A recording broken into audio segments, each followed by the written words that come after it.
So we're going to continue to talk about properties.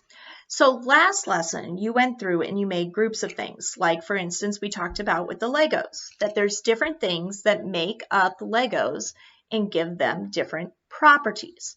So now what we're going to do is we're going to do something called making a graph. So I have already sorted all of my Legos into a group, into their groups. So I have my brick pieces. I have my flat pieces. I have my slant pieces. And I have my odd shapes and my wheels. So next what I'm going to do is I am going to make a graph. Now here's the hard part about this. I know I didn't have any graph paper at home. So when I go to make this, it's going to be a little bit more difficult, but I think you guys can do it. So I have a plain sheet of notebook paper here. Now, what I'm going to do is I'm going to trace one of the blue lines all the way across. Okay? Then that's going to be line 0.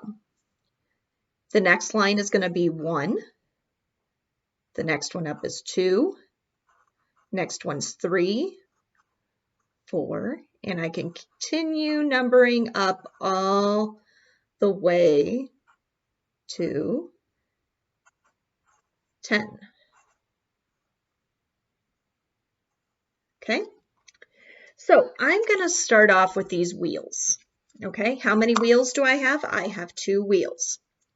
So what I'm going to do is I am going to go over here, and here's the 2 line. So I'm going to make a mark and down, and I'm going to make a bar that goes to that, and I'm going to write wheels. Okay, now my next group, let's say that I'm going to do slanty piece, slanty piece, slanty piece. Okay, I'm going to do my bricks. So I have 1, 2, 3, 4, 5, 6 bricks. So I'm going to make a new box, and I'm going to go up to 6.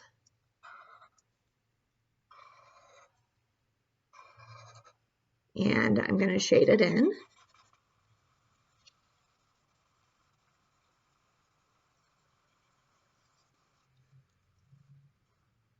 And I label it.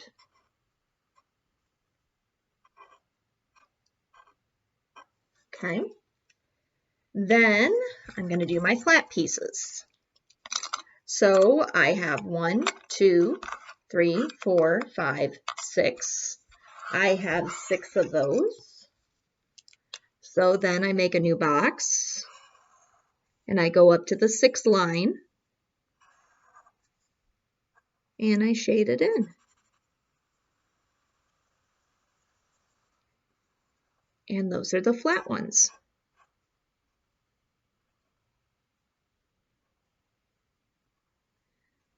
Trying to write upside down, and it's hard. Okay, and then I have 2 odd-shaped ones. So I make another one, and I go up to my 2 line.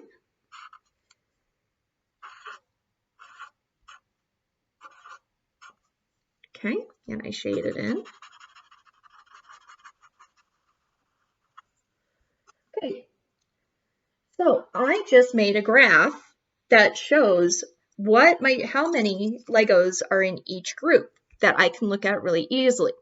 So if I'm looking at this, I can say that I have as many bricks.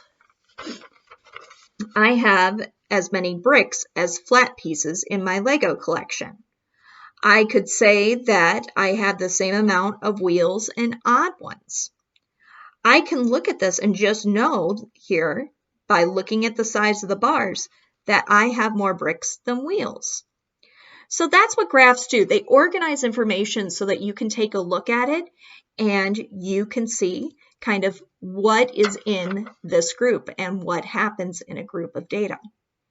So what your job is to take one of the things that you sorted and make it into a graph.